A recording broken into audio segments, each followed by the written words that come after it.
I mean, CBP is the largest law enforcement agency in the country now, and there's all kinds of outstanding men and women who work there, and most of them, almost all of them, have 100% integrity and honor in their job. Right. It's just those once in a while, occasional people, and I don't know what clicks in their brain where they think this is a good decision I'm making, that I'm not going to get caught. The cartels / police were holding his friend, so he hires some dirty cops to go after the other guys to try to rescue his friend, but he can't. So they take the second guy and they chop his arms and legs off, and they pin a note to his shirt with my guy's name on it saying, "You're next."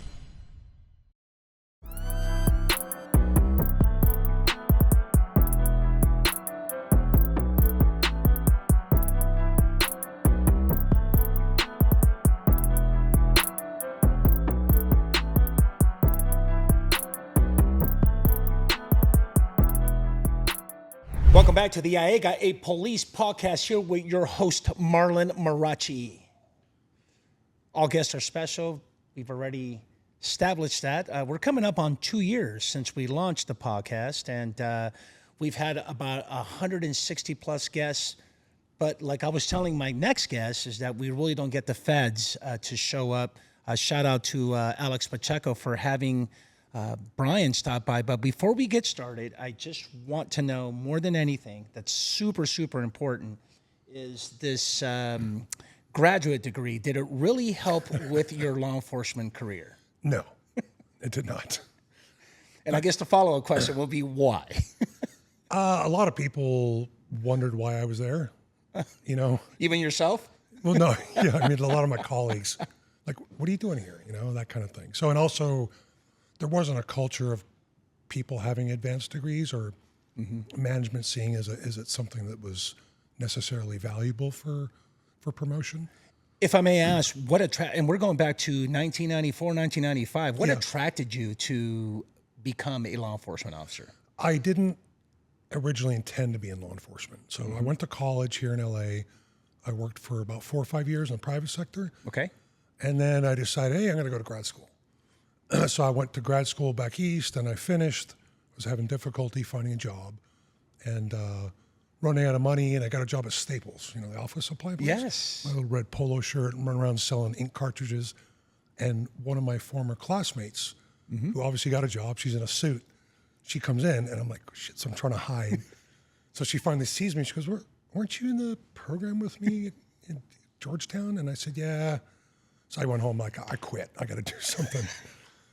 So my girlfriend at the time said, hey, my dad said he heard that Border Patrol was hiring. I was like, Border Patrol? I mean, I kind of knew what it was because I grew up in Southern California. I was like, all right, whatever. It's a government job, and I've been trying to get some sort of a government job. And next thing I know, I was at the Federal Law Enforcement Training Center in Brunswick, Georgia, running, and some former Marine drill instructor who was a PT instructor yelling in my face, you know, like, what am I doing here, you know? But so that's how I started. I didn't finish. I got injured at that academy. I dislocated my shoulder. Okay. They sent me home. I had surgery, and then I went back again and became what used to be an immigration inspector. Okay. And now it's a Customs and Border Protection officer. Got it. So, of course, we're beyond our times because don't you wish, and so do I, by the way, that we can get that bonus that's going on right now. I want to say it's like a $10,000 bonus or something along those lines to get hired. Yeah. Yes. Yeah. It's up to $50,000. At $50,000 and something about college tuition. They get to pay it off. Yeah, I think the program, if you applied before a certain date in August, it's 10, and then 10 for signing, and then 10 each year after up to 3 years, I think. So. You and I were a decade too late, or maybe two, for that matter. Yeah. Okay, well, Brian, thanks for coming. I really appreciate it. Again, like I said, not many stories or journeys we get to hear from the federal lens, for that matter. And what I always often wonder, and we've been having these conversations about the role of internal affairs, as you can see, and you've heard through our colleague Alex Pacheco. Shout out to Alex, where I feel as though this particular topic is just not discussed enough. What do you think? Yeah, I think it's one of those things that people don't want to talk about or don't like to talk about, and there's often a negative aspect associated to that kind of work. I know when I first started, the old salty guys used to call it the rat squad. Yes. And they tell you they're gonna fuck over your life, they're gonna ruin your life. And I was like, oh my God, and I told you about the guy when I first entered on duty. We were all sitting in our suits waiting for the bus to take us to the airport, take us to the academy. Okay. And this big tall man came in a black suit with a black tie, bald head and a mustache. And all he basically said was, if you fuck up, you're going to see me. And we were like, oh shit. That was the IA That's a speech. good scare tactic. Yeah. So, but yeah, I think it's something that's not talked about enough. I don't see why. It should be transparent. And it should be, an accepted part of transparent as far as you can be doing an internal investigation. Right. Well, let's just make it simple. How about being transparent amongst ourselves? Is there anything that we can do front loading it in the beginning as opposed to, and you and I know this, a couple of years later, here you are being investigated by internal affairs. What do you think that mechanism, or I should say, would you agree with there's a gap? Yeah, I think communication, like with most things, is the best solution to explain to people just starting out, to cadets, to trainees, that no one's going to go after you. No one's going to be following you around randomly or because some manager doesn't like you.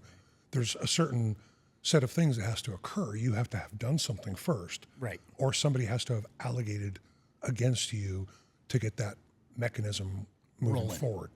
And as I always tell people, if you didn't do anything wrong, don't worry about it. If you're aware of the investigation, cooperate. And a lot of guys I saw get in a trick bag because what they were alleged to have done wasn't enough to result in disciplinary action or termination or removal. But in the interview process, they lie because they get nervous. So they're lying about something. Now they've lied about something. So even the original allegation may be unfounded, but now they've lied about something. So I always used to tell people, just be honest. Right. And even if you did do something wrong, you're just going to compound things by lying about it. You were in a role of discipline of internal affairs. Would that be correct? The discipline part, no, that was handed over to human resources. To investigate it for the most part. Yes. Let me ask you this, though. Since you came into the academy back in 1995, compared to today as we're having this conversation, has your impression changed of internal affairs? No, I think it's kind of the same thing, and one thing I always took pride in when I was at the Office of Inspector General at Homeland Security was most of us came from uniform divisions. Okay. So we had been there, done that. So we know what it was like to do the job, and we know what it was like to be allocated against, and particularly with use of force and stuff like that. So we took pride in the fact that if we had a case, we wanted to disprove it if it in fact didn't occur, as much as we wanted to prove it. Meaning if we felt that the evidence showed the person was not guilty, we wanted to clear them. Because a lot of guys, gals, they were promotions, transfers, all that stuff is on hold during an IA investigation. Yeah. So it was important for us to adjudicate it, clear the person if they were not guilty, or of course proceed if they were. Good point. Let me ask you this. Do you think the job of an internal affairs investigator is to protect cops? What do you think? I felt it was in my role. I think so. We would get constant allegations against officers and agents. Okay. And it's particular to the border, I think, because the cartels would often, back in that time anyway, they would hire somebody to smuggle people or drugs across the border. And they would say, go through that lane, number 14, because the guy's dirty. We got him paid off. And the reason they would do that is because the driver would then be calm and wouldn't give off signs of nervousness. And they would think, oh, this guy's just going to wade me through. So when they would get caught and they would get interviewed by Homeland Security investigations, they would say, well, the guy's, he's paid off. That's why I went through that lane. So then they would report it to the Office of Inspector General, OIG, and so we would get these allegations constantly that so-and-so was dirty. So those cases where, in fact, the person was not corrupt, we wanted to make sure that person got cleared. That's very interesting. Let me ask you this. In your experience, how long let's just go with that allegation. My wheels are spinning. How long would it take, I mean, just an approximation to adjudicate something like that? It takes a while, and that's the problem. Because this I kind of knew the answer, but I wanted you to say officer or agent, they're on hold, and sometimes they may be put in what we used to call a rubber gun squad. Yeah. And so, if they weren't guilty, you want to move as quickly as possible so they get back to work and get on with their career. Right. So then what's your thoughts on this quote? The punishment is not the penalty. The punishment is the process. Yeah. I mean, it could be, you know what I mean? But like I said, we went to every effort in my office to make sure that the cases got through as quickly as possible, but thoroughly to make sure. Right. And again, I'm glad you're bringing that up because it's not always the case. I get that part, but oftentimes, and you can just borrow my lens from a municipal, not just my beloved LAPD, but a lot of agencies. For whatever reason, we just keep them in the dark, or we leave them in the island, and we don't communicate. And I think more than anything, we are to hold ourselves accountable, especially when we start talking about transparency. Yeah. It's one of those things where somehow, some way we can do better. What do you think? I think so. I mean, there's certain limits with transparency because you can't tell people about an ongoing investigation because it could damage a lot of things, especially if there's sources involved.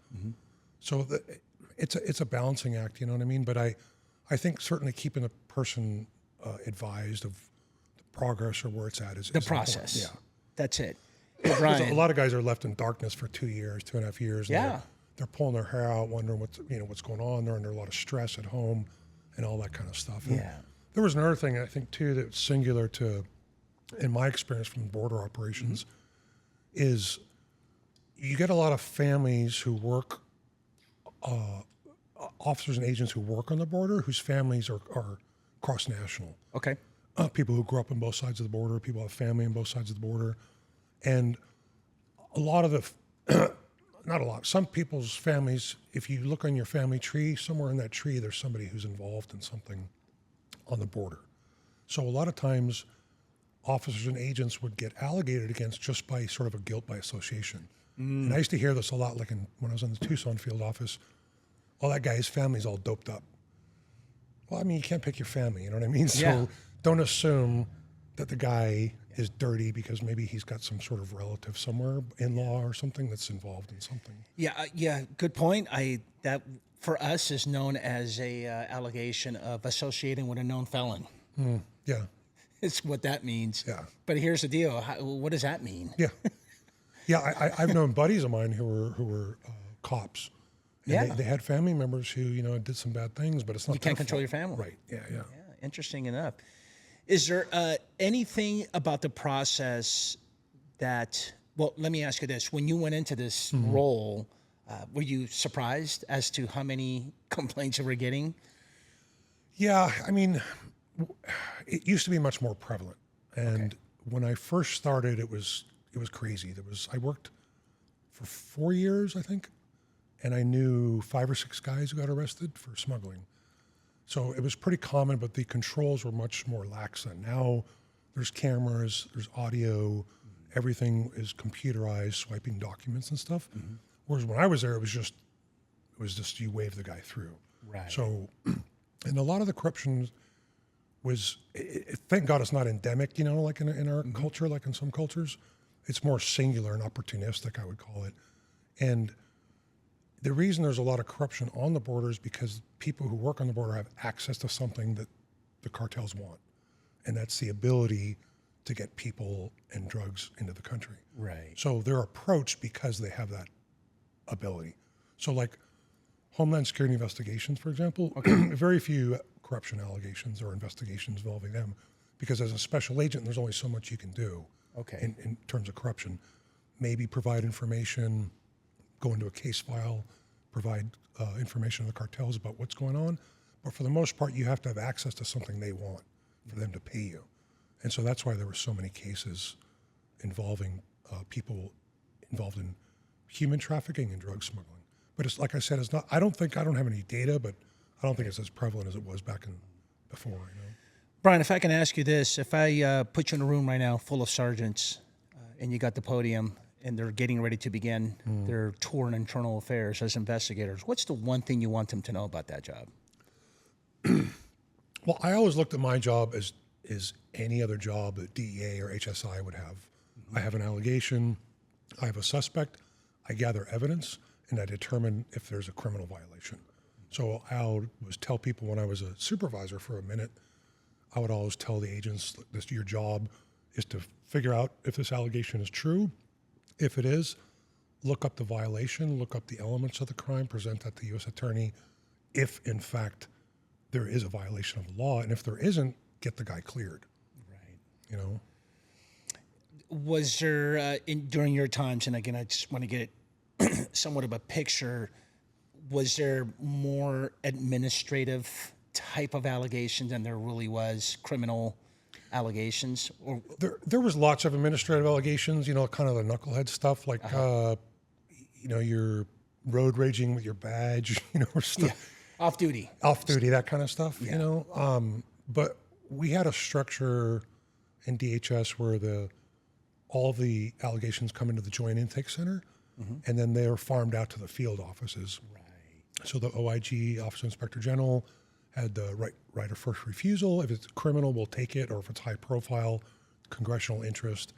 If not, it get kicked over to what used to be called IA and now is called OPR. Right. Officer of Professional Responsibility. So they would take a lot more of the administrative stuff, you know, time and attendance, sick leave, stuff like that. There was also, not at DHS, but I was at Treasury for a couple of years too. Okay. And they also did like workman's comp. Okay. You know, like a guy says, oh, you know, I got to be on disability. I can't work anymore. And then you find he's in the rodeo. You know, he's on a jet ski in the Bahamas. Haven't heard that one before. Yeah. So, but yeah, most of what I did was criminal. So I was in Miami. Got it. And that's a target-rich environment. There's a lot of corruption in Miami, or there used to be. And there was 8 federal prosecutors assigned to the public corruption squad. Okay. And everything from the airport was divided into crews usually by national origin. So either Cuban, Dominican groups, you know, whatever. The airport employees were helping with the drug smuggling, and then officers and agents were also involved to a certain degree with, I mean, all kinds of stuff. There was a guy, they used to have detention enforcement officers. Okay. And that was part of what used to be called INS, Immigration Naturalization Service, which is now DHS. And I had one guy, he was working as a detention officer. He was part of a whole crew that were involved in all kinds of shenanigans at the detention facilities, like sex, drugs, I mean, everything going on. So instead of firing the guy, they demoted him, and they sent him to the district office, and they assigned him to make employment authorizations cards, which now come from a central facility, but back then you would make them on this like old-fashioned machine, you know? So he hooks up with this Chilean dude he met who was a detainee who got deported, snuck back in the country, and they decided to start a business selling employment cards. So the Chilean guy would put on an ice polo shirt and some duty boots, and he'd meet with these people and say, we have a special program. You pay me $7,500, I'll get you a work permit, and in 6 months you'll get a green card. So they were selling these things like hotcakes. This guy was selling this stuff. And the folks they were selling to were from Argentina mostly, and they were educated people, and they were not going to put up with this. You know, like, well, what do you mean? I got ripped off. And they were reporting it in, you know. Okay. So we're getting calls from attorneys and stuff.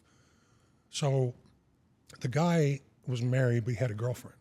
So the girlfriend was mad because the wife got a Lexus and a Rolex, and all she got was a gold tennis bracelet. So she was pissed, you know what I mean? So she becomes my source, and she starts telling me all about what this guy's doing. So while he's this administrative guy selling these documents, he applies to become an ICE agent, and he gets picked up. So I finally get enough evidence. I get my warrant signed. I call the girlfriend and I say, hey, where's the guy? Oh, he's gone. He went to that place you guys go to up in Georgia.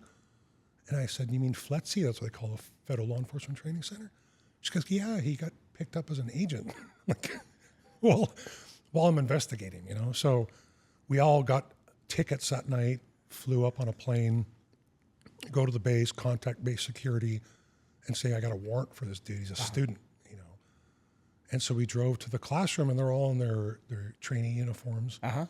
And when we used to do training exercises, the instructors would tell us, if you have to stop the scenario for any reason, you say add a roll, right? So I go in the classroom, I call him up, and he stands up, looks at me, he smiles. I said, turn around. I hooked him right in the classroom. All the students are looking. One of the students goes, add a roll. And I'm like, no, not this time, dude. So I took the guy. There was no federal facility there, so I had to take him to the Brunswick County Sheriff's jail. Okay. And they had these 2 cells with the old cowboy, the sliding grate doors. And I put him in the cell, and he's just like, realizes, his shit's over with, And I just asked him, I said, not like in a mean way or being a dick or whatever, but I said, how do you were on this side of the cell all these years, like now you're that side, and he just looked at me and just dropped his head, and but that was over. It was over for him, so. Wow. Talk about lessons learned. Yeah.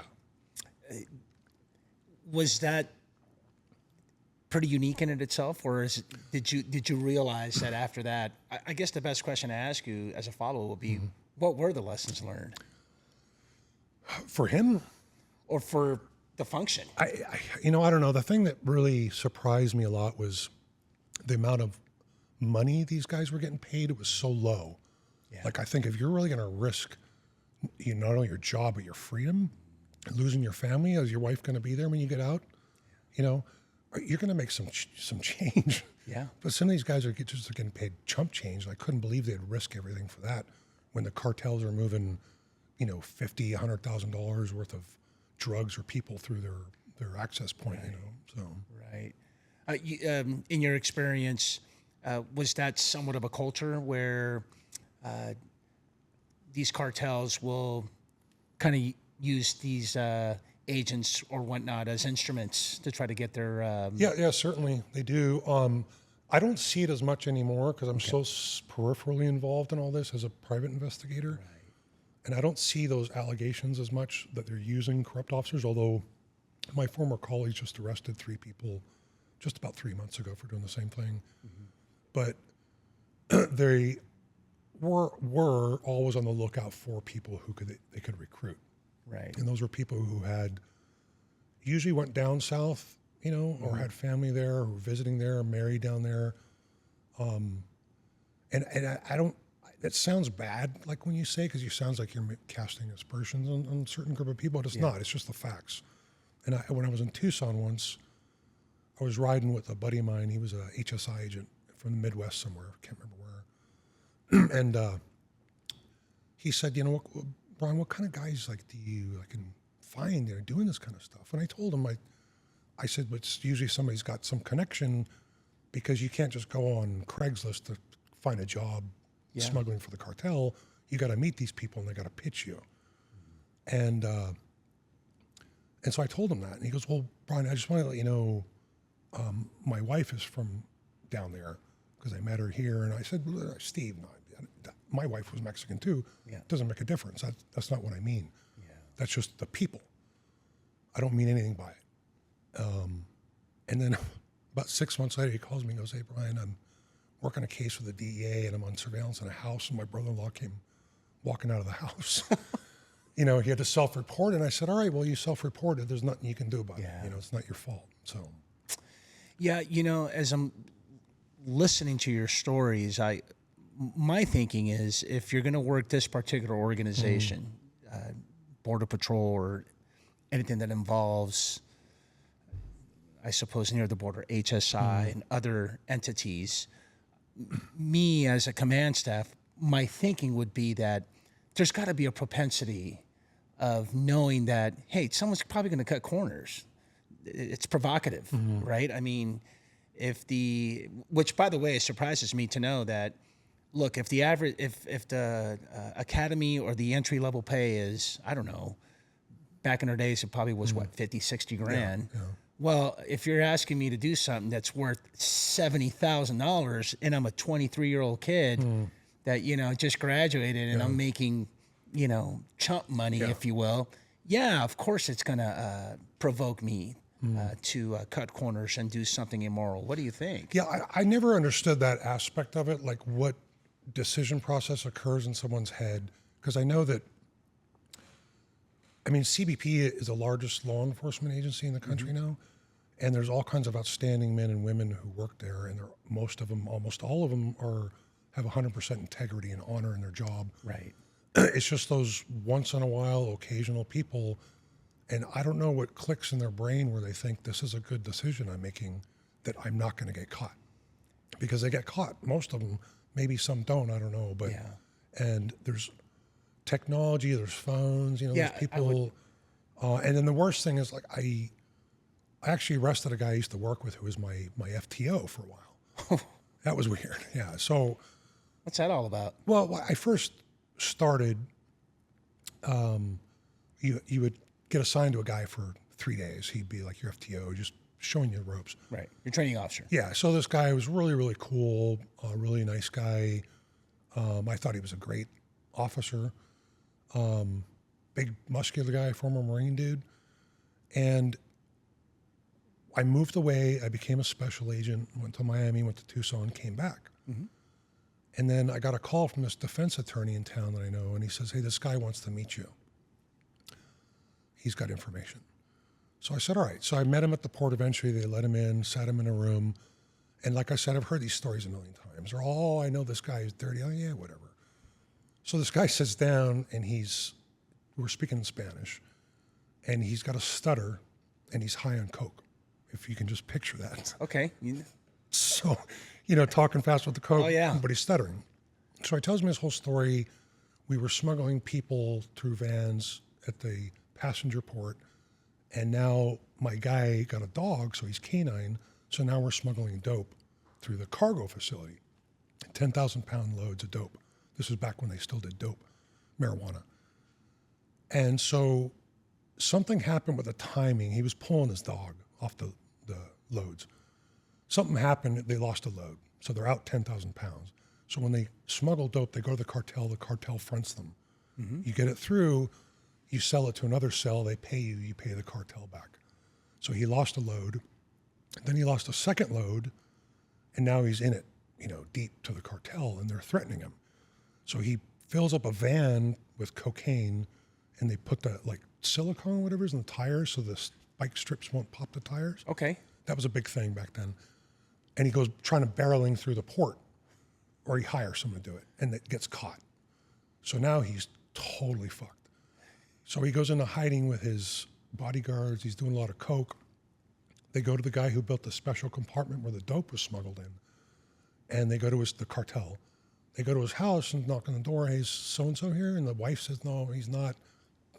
Blast the wife, kill her right in front of the kids. Then they go to the second guy. They kidnap him, and they start sending notes to this other guy and saying, you better pay us or we're going to kill your friend.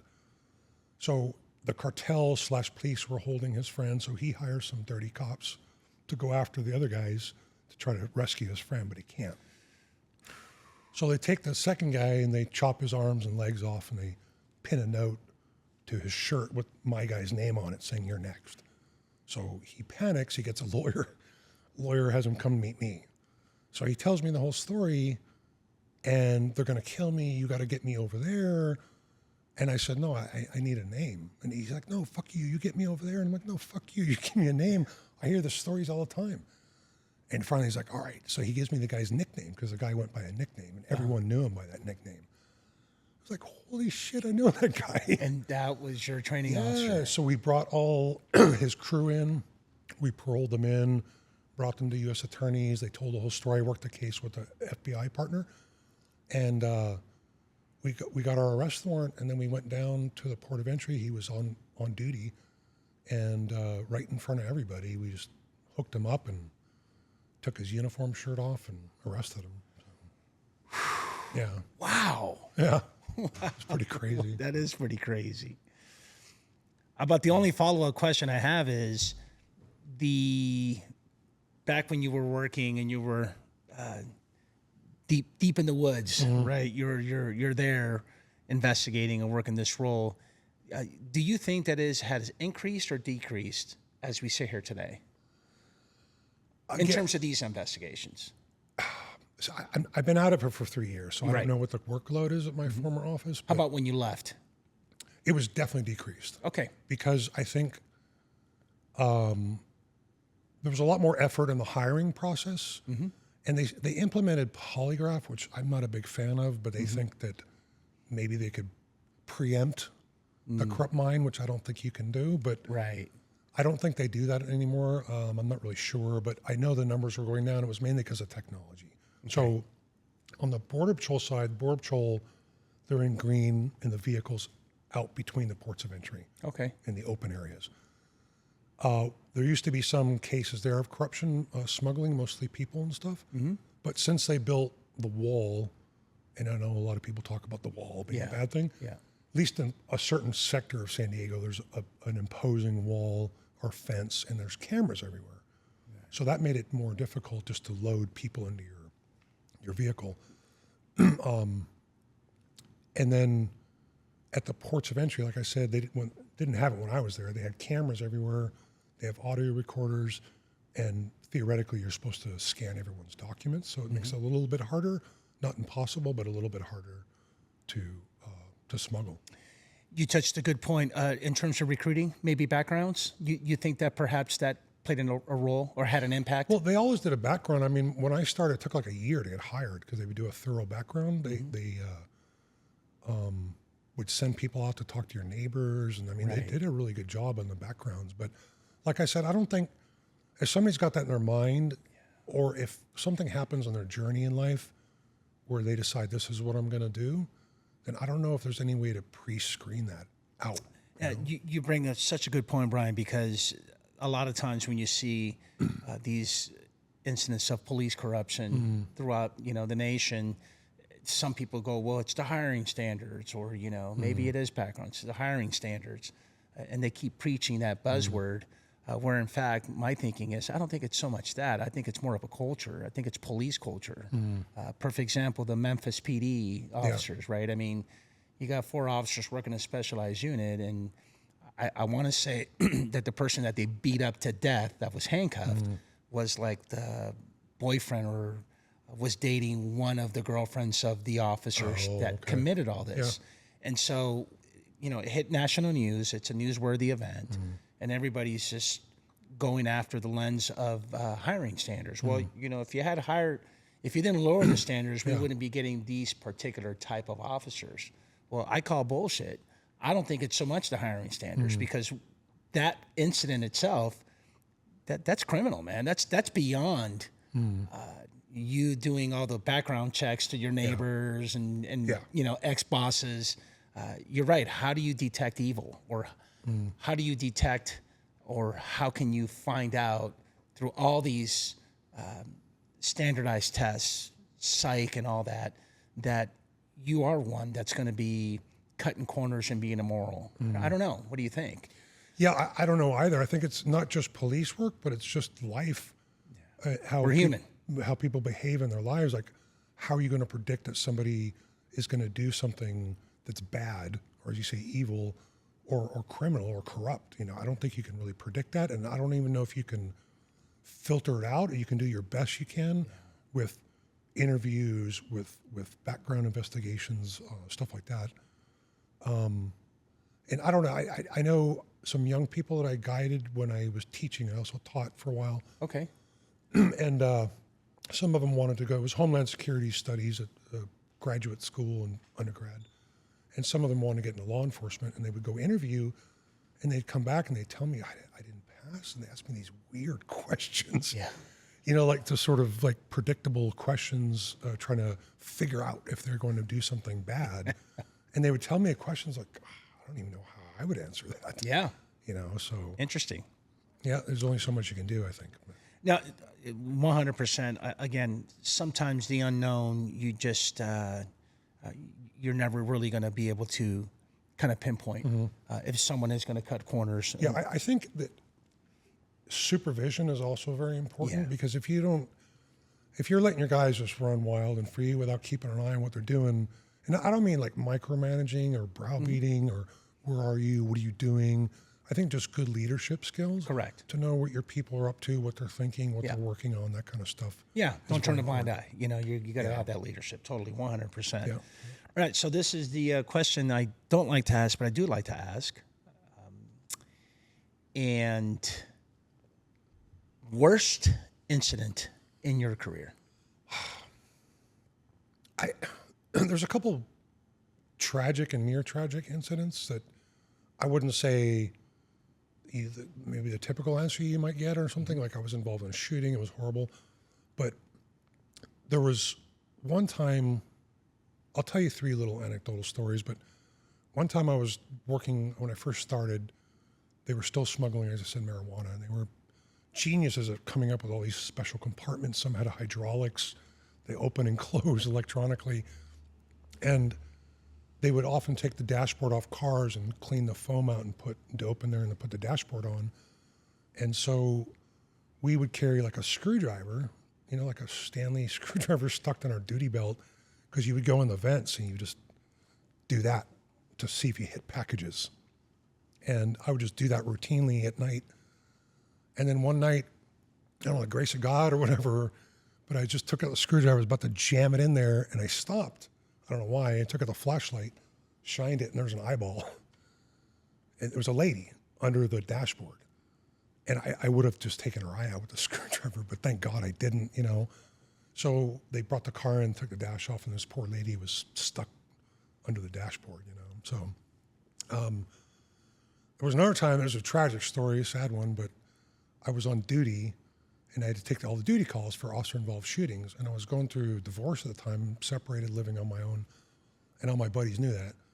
So I was at the gym, because you got time on duty to work out. So I'm at the gym, my phone starts blowing up. Are you okay, Brian? Like, yeah, why? Because there was, right where you live, there's a shooting, an officer-involved shooting. I'm like, well, what do you think, I shot my wife? I mean, what are you talking about? So I thought, I better go, I better leave. So I went home, and I was living in an apartment because we sold our house in the divorce. Cop cars everywhere, ambulances, firemen. So in my apartment complex, there was a Customs and Border Protection officer living on the other side of the parking lot from me. And the poor thing got in a domestic with her boyfriend, and she ended up pulling her service weapon and shooting him in the chest and killing him. And she was, all her fingernails were ripped off, and her hair, and it was horrible. I can't imagine, going through that. And I was there. I just went home. I showered and changed, put on my gear, and made contact with the detectives, and just waited there. As you know, I'm sure you've been on shooting scenes. Yeah. You just stand there for like 6 hours waiting for them to process. And then, of course, the requisite investigation, because it's officer-involved shooting.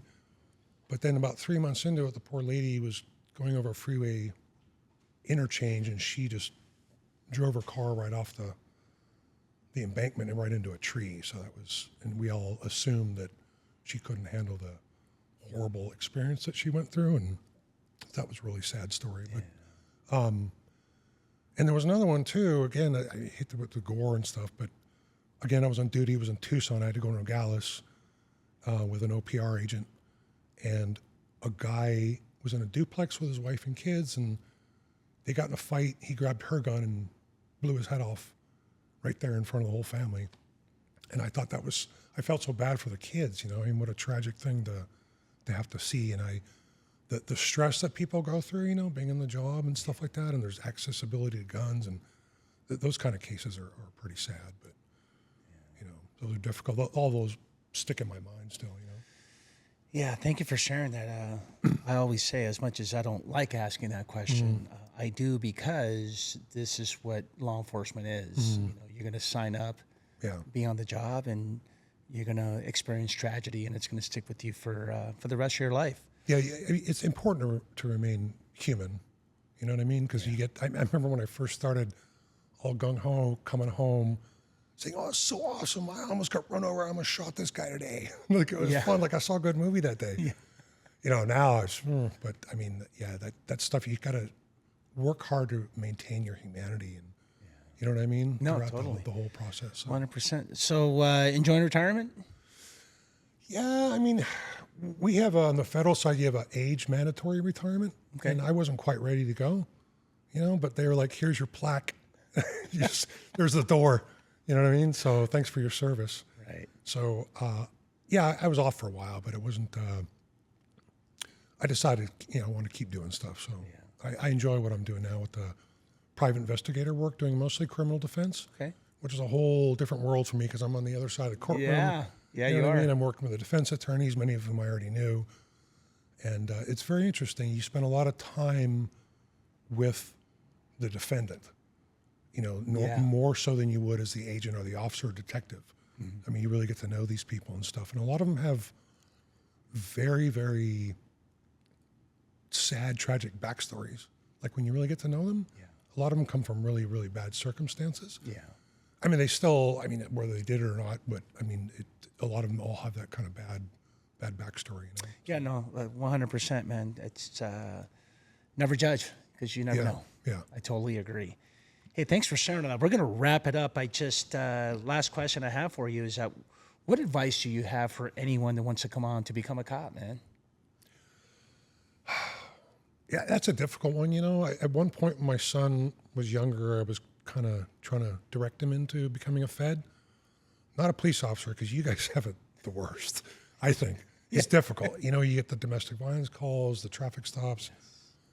So I said, become a federal agent, whatever. But then I quit because things were just getting so bad in the perspective that a lot of people have for law enforcement, whether rightly or wrongly. And I just didn't want him, exposed to that. So, but I think you have to maintain yourself, maintain your cool, not be, RoboCop, not be badge heavy. And then that's easier said than done, but you got to be very, very careful in today's culture when everyone's got the camera phone. Yeah. Everything's going to be recorded. No one's not going to not see it. So you just got to have that psychology where, you're a community servant, you're there to do your job and enforce the law, use of force if you have to, but you got to be cognizant that you're out there in the public view, It's different from 30 years ago. Yeah. Well, hey, man, thank you so Thanks, much brother. for showing up. I really appreciate the journey, the lens from the feds, and we'll be talking soon, man. Like always, we're going to wrap it up. Please be safe out there, and don't forget to go Code 6. Thank you.